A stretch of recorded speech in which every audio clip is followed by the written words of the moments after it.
Hello and welcome to Dabbling in Journals, and today I am going to review my planning system and decide on some changes that I would like to make.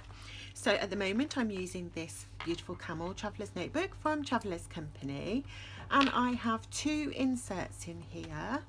The first insert is a monthly calendar, and I've just been drawing these out myself and decorating, obviously, because who doesn't want to decorate? And I really like how they look. I think they're really pretty and fun, but I've stopped. And the reason I've stopped is because I also have a wallet. This is a passport traveller's notebook, and also this is in the brown colour, and in my wallet I have a monthly calendar. And the reason that I have a monthly calendar is because I always carry my wallet on me when I'm out and about, and it's useful to be able to make appointments in my wallet. I also decorate this, as you can see, with stickers and a bit of washi tape. But I had a problem because I'm writing what I'm doing in the month in here and in here. Sometimes I just write it in one and then it gets forgotten, and then that's a problem. And once your planning system isn't working, if it's causing you a problem, then you need to change it. So I have decided I'm just going to have this as my monthly calendar. So it's with my wallet, all my bits that I need when I'm out and about, and I can make appointments and so on. So that's the first thing that I want to change. Now the second thing is that I have been trying to use this traveller's notebook as a bullet journal, in quotation marks, because I don't really understand the bullet journal system. I haven't read the book, the famous book on bullet journaling, which I can't remember the name of because I haven't read it. And it wasn't really bullet journaling. I was just doing whatever I wanted in here. And I started each insert by writing lists. So wish list, YouTube ideas, my grocery master list, my meal ideas, cleaning schedule, which is great. But then every time I finish an insert, I've got to write that all out again. And if I run out of room, I'm having to do tip-ins. So what I thought I would do instead is use the rest of this insert for my lists for the rest of the year. Then they'll all be in here and I don't have to keep rewriting them. I'm not sure how much room I've got, but I think, you know, I can make it work for the rest of the year. So that insert is going to change its purpose, and I'm no longer going to put the list at the front of each insert. Now the other thing that I've been doing with this insert, which I've been really enjoying, I do a sort of title page for each month. That's the first month. Let me see if I can find the next one. And you see, this is my issue with this, is that I can't find things. There's April. I can find them, but it takes time.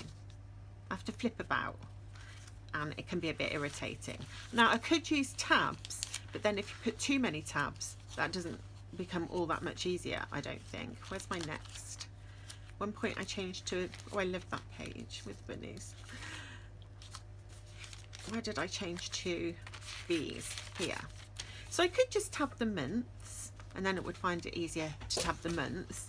But I use this, or the way that I use this is, let's find a beginning bit.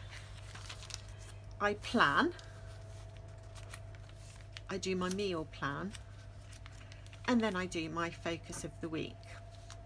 But when I'm meal planning, if I want to see what I planned last week and the week before, I'm fiddling about in here trying to find where I wrote that information. And so I'm thinking, is the problem here that I'm using a traveller's notebook as a bullet journal? And the whole point of a traveller's notebook is that you can put a number of different inserts and separate things out. So I'm starting to think I might want to separate out the information that I put in here into separate inserts, which will make it easier for me to flip through and find things. So I thought, well, that's good. Now, one sort of possible downside to that is, for example, this week I have had builders in the house, which is why I didn't do my usual planning video at the beginning of the week. It was just so noisy. There was so much for me to do. I had to stay with my dogs because there were doors open and gates open, and they needed like constant supervision to make sure they didn't get away. and I didn't want to shut them in here on their own, so I stayed in here with them, but it was very noisy, and so I didn't do my video. So I did really quick planning this week. All I did was write the main things, which is basically just the building work. I had the plasterer Monday and Tuesday. The floor was fitted yesterday. Today is a free day, and then tomorrow is tiling, and then it goes on the following week. So I haven't been doing anything else, so it's really quick and easy to plan, and I just quickly stuck my sort of meals for the boys on this side, and then I have decorated ready for my focus of the week. Now, so the point I'm trying to make in a long-winded way is that the great thing about bullet journaling, or having not so much bullet journaling but free planning, let's call it free planning, is that you can use 3 pages for your planning if you need to, or you can really sort of scrunch it down. I mean, I could have made this even shorter and just done half a page on each or whatever. Nevertheless, I don't think that's going to be an enormous problem for me, because as I look through, I almost always do the same thing. So I'm using 6 pages a week, and I'm almost always doing the same thing, and it's only very rarely that I change it. And if I need more space and I'm in a dated planner, I could add tip-ins. So yeah, I'm thinking I want to separate this information out. Now, I don't want to stop my focus of the week. I love it. Last week I was focusing on this card, which is the 10 of Earth, and it was all about financial security, inherited wealth and knowledge. And the quotation in the guidebook with these cards said, "I am now able to step back and observe the results of what I built through my dedication and hard work." And I really enjoyed that quotation, because I was thinking, it gave me that sort of opportunity to reminisce and think about how far I've come. As an abuse survivor, I started my adult life pregnant and homeless, as so many of us do, and it was very tough, and I had a baby and I needed support from, well, luckily I live in a country with a welfare state, so they put me in a bed and breakfast place and then a temporary accommodation, and I could get money from benefits. But it's not easy living like that. I don't think it's easy. It's really difficult managing on benefits. I mean, it's relative poverty, it's not absolute poverty. I wasn't starving, I had a roof over my head, we had food in our bellies. It was relative poverty. But in a country like ours, there can be a really wide gap between those people that have very little and those that have a lot. So I was thinking about how far I'd come, and I'll sort of talk about that some other time perhaps, because the main focus of this card was financial security, and I was thinking about what that means. And I think it refers to the peace of mind we feel when we're not worried about money. Often this means having enough income to cover your expenses, being debt free, because debt is very stressful, and having some savings that will cover emergencies. Now, of course, again, financial security means different things to different people. If you've got an income of $1 million a year, but your outgoings are 1.2 million, you're going to be stressed, even though you've got an income of $1 million a year.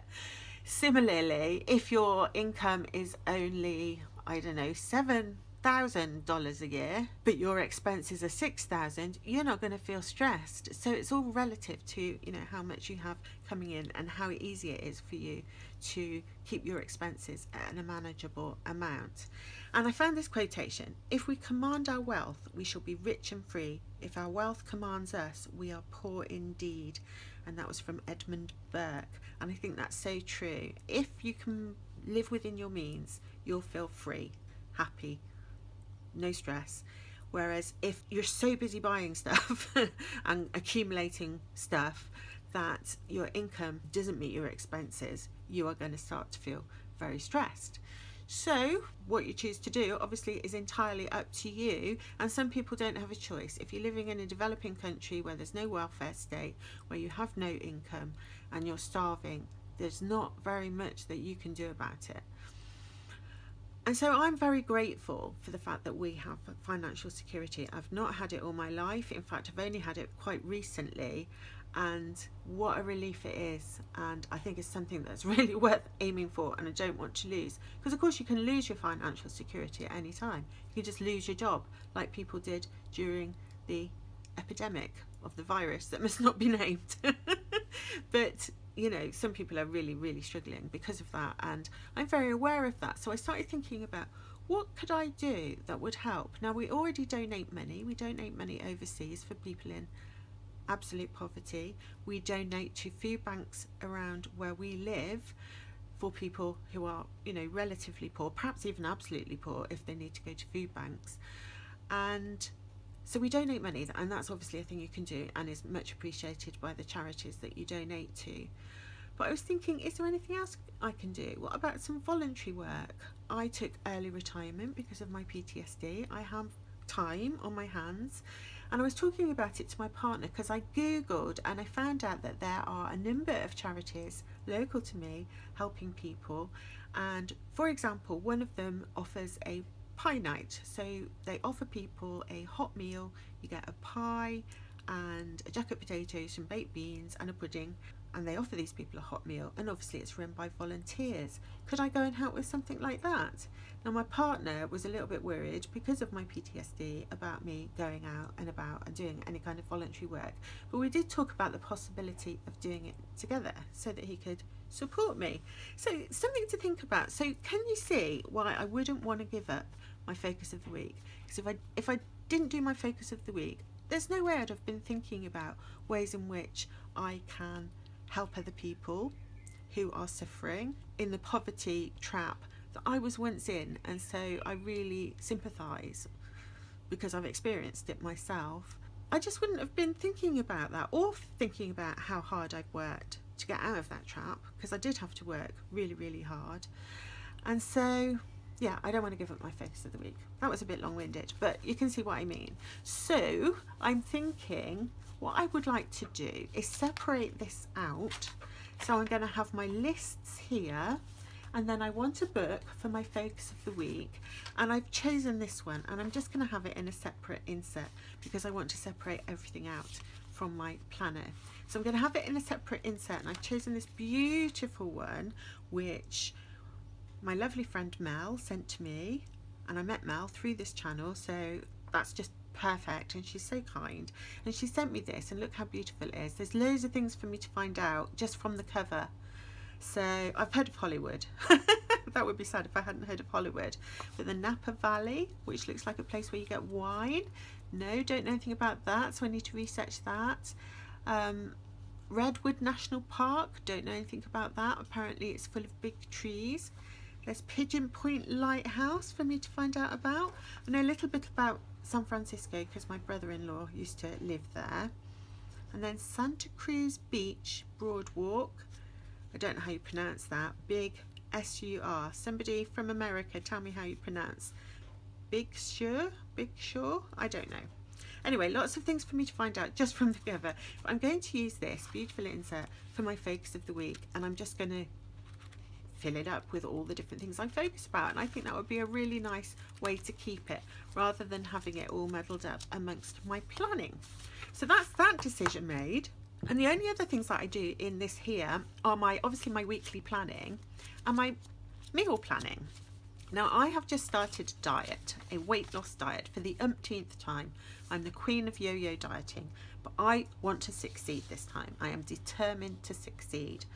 And so this is my sheet of things that I can eat in a week, and I've been ticking off what I've had and making sure that I've had everything, and I can see what I've got left to choose from. And that means I don't have to think every day about weighing stuff because I've already sorted it out at the beginning of the week. So at the moment, my meal planning tends to be, I just write down what I'm going to cook for my boys, and there's no information there about what I'm going to eat at all, because I always feel like they're my first responsibility, and then if I get time, I'll sort myself out afterwards. So I want to do more thorough meal planning. And I also obviously need my planning page itself, but I don't need a huge amount of space for planning because I no longer work. I took a very early retirement, and I was very lucky that due to our financial security, I was able to do that. And I appreciate it very much. So what I'm thinking, I've got out 2 old planners that I've tried before, and of course, just like everybody else in the planning community, I am always changing my mind. And sometimes that's just because you change your mind, and sometimes that's because your needs change. But I have 2 here. One is this layout. It's full, but it's this layout that already has the week dated, and then a blank page that you can use for decorating. I was actually using this for a snippets journal, not a planner. But I think obviously it's intended as a planner, and so should make a good planner. So I'm thinking I could do my planning in an insert like this, and then here I have a vertical insert. This is an undated one that I used to try, and again I think I was using this for snippets journaling. That's 2018 and that one was 2020. Can't remember what I did between, but I was using it for snippets journaling. But I thought this might make a really nice meal planner, and I do have quite a few pages left so that I could try it out before buying another one if that's what I decide to do. So that would mean taking this out and replacing it by 3 inserts. So I do need to streamline this traveller's notebook and see whether or not there's any bits and pieces that I can take out to make it less bulky. But for now, for June, what I'm going to do is finish up this insert. I want to finish it up. I am going to start my focus of the week in here, because I've had the idea and I'm excited to get started with something. So I'm going to start my focus of the week in here, as there's not enough pages for June left in here, but there is enough pages if I just do my planning and meal planning in here. So that's what I'm going to do for June. I'm going to do my usual cover. You'll be able to see that video next week. I'll do my usual monthly, see, I can't find things, it's so annoying. I'll do my usual monthly cover page.